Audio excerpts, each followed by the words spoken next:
My name is Brian, and I'm speaking to you from outside the U.S. Capitol. This is a building that was created to represent we the people. 250 years ago, 13 colonies rebelled against taxation without representation.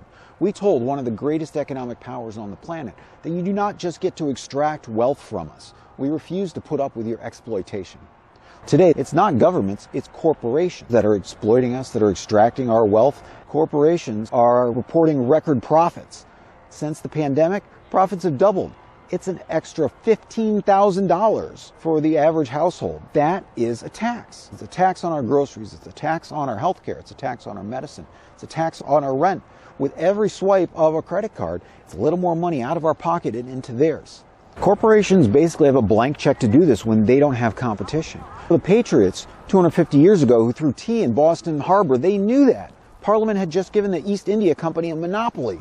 Said they were the only ones who were allowed to sell tea to the colonies, and the colonists said no, they weren't going to put up with it. The East India companies of today are the giant corporations, the Amazons, the Googles, the Meta, Pfizer, United Healthcare, all of these big corporations that are squeezing us. Have you felt the squeeze, the higher prices, the sticker shock, the unexpected bills? Have you said to yourself, I don't know how I'm going to pay for this? Because if you have, you're not alone. Something's got to change. And Congress is the one who can make it happen, but they've bought Congress. The red team and the blue team, they're feeding off this trough of wealth that's being squeezed out of us. They fund both parties, they bought the referees, and they got about 24 lobbyists for every single member of Congress. The oligarchs are writing the laws that Congress rubber stamps. You know, one of the few things that Congress got done in 2025 was to pass crypto legislation. Now, of all the problems facing our country, healthcare, housing, immigration, why is Congress focused on crypto? Well, the answer is simple, is that their deep pockets brought resources to the 2024 election, helped people win their races, then they got their policy passed into law. The AI companies have already pledged $200 million for the midterms to make sure that Congress doesn't pass any regulations without their consent. Think about that. If you're a person who thinks that just maybe AI ought to have some regulations around it, what can you do against $200 million? And the answer is nothing. There's nothing you can do about it by yourself. 250 years ago, no one colony could stand up to the British Empire. They had to unite. They had to form a more perfect union. Now, my name's Brian, and I'm asking for your vote in 2026 because I want to form a more perfect union.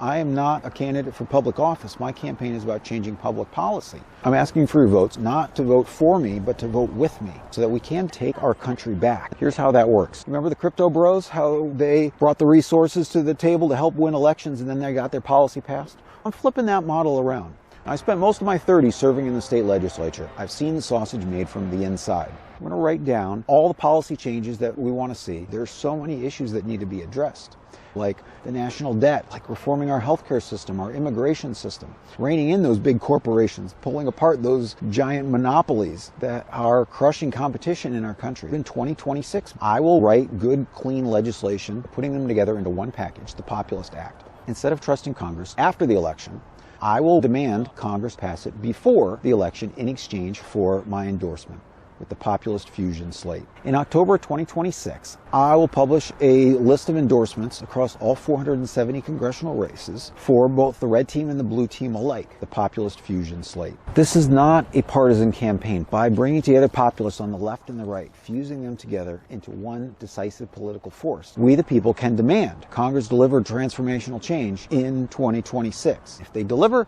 then I will be happy to endorse those who helped. If they refuse, then every one of their major party challengers is eligible for my endorsement with the Populist Fusion slate. I need your help to tell Congress, go big or go home. I'm asking you to vote with me, not to elect me to anything. I'm not a candidate for public office. With me across all 470 races, and together we can throw off the yoke of corporate taxation and move us closer to liberty and justice for all.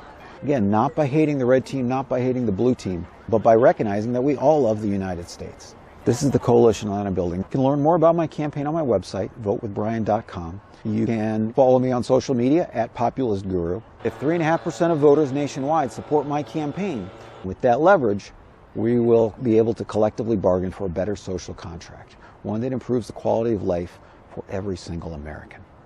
In 2026, vote with love, vote with power, and vote with Brian.